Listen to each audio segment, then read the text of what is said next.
خدا باپ کے زندہ اور جلالی کلام میں سے زندگی بھرا کلام، پالوس رسول کا خط عبرانیوں کے نام، اس کا 9واں باب 1 سے 28 آیت مبارکہ تک۔ غرض پہلے عہد میں بھی عبادت کے احکام تھے اور ایسا مقدس جو دنیاوی تھا، یعنی ایک خیمہ بنایا گیا تھا، اگلے میں چراغدان اور میز اور نظر کی روٹیاں تھیں اور اسے پاک مکان کہتے ہیں، اور دوسرے پردے کے پیچھے وہ خیمہ تھا جسے پاک ترین کہتے ہیں۔ اس میں سونے کا عود سوز اور چاروں طرف سونے سے منڈا ہوا عہد کا صندوق تھا۔ اس میں من سے بھرا ہوا ایک سونے کا مرتبان اور پھولا پھلا ہوا ہارون کا عصا اور عہد کی تختیاں تھیں، اور اس کے اوپر جلال کے کروبی تھے جو کفارہ گاہ پر سایہ کرتے تھے۔ ان باتوں کے مفصل بیان کرنے کا یہ موقع نہیں۔ جب یہ چیزیں اس طرح بن چکیں تو پہلے خیمے میں تو کائن ہر وقت داخل ہوتے اور عبادت کا کام انجام دیتے ہیں، مگر دوسرے میں صرف سردار کائن ہی سال بھر میں ایک بار جاتا ہے اور بغیر خون کے نہیں جاتا، جسے اپنے واسطے اور امت کی بھول چوک کے واسطے گزارتا ہے۔ اس سے روح القدس کا یہ اشارہ ہے کہ جب تک پہلا خیمہ کھڑا ہے، پاک مکان کی راہ ظاہر نہیں ہوئی۔ وہ خیمہ موجودہ زمانے کے لیے ایک مثال ہے، اور اس کے مطابق ایسی نذریں اور قربانیاں گزارنی جاتی تھی جو عبادت کرنے والوں کو دل کے اعتبار سے کامل نہیں کر سکتی، اس لیے کہ وہ صرف کھانے پینے اور طرح طرح کے غسلوں کی بنا پر جسمانی احکام ہیں جو اصلاح کے وقت تک مقرر کیے گئے ہیں۔ لیکن جب مسیح آئندہ کی اچھی چیزوں کا سردار کائن ہو کر آیا تو اس بزرگ تر اور کامل تر خیمہ کی راہ سے، جو ہاتھوں کا بنا ہوا یعنی اس دنیا کا نہیں، اور بکروں اور بچھڑوں کا خون لے کر نہیں بلکہ اپنا ہی خون لے کر پاک مکان میں ایک ہی بار داخل ہو گیا اور ابدی خلاصی کرائی، کیونکہ جب بکروں اور بیلوں کے خون اور گائے کی راکھ ناپاکوں پر چھڑکے جانے سے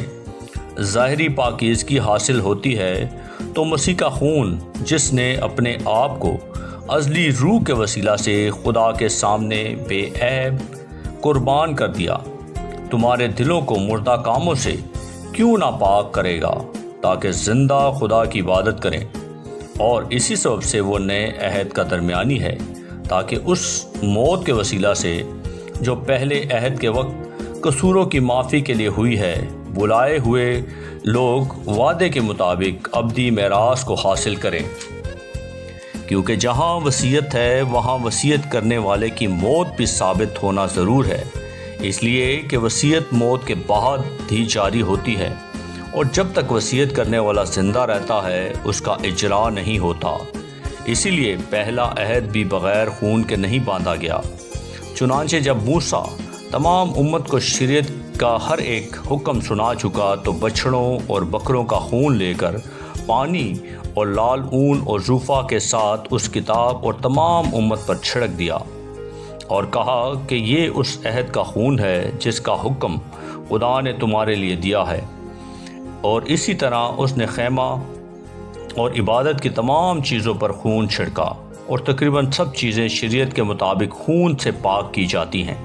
اور بغیر خون بہائے معافی نہیں ہوتی۔ پس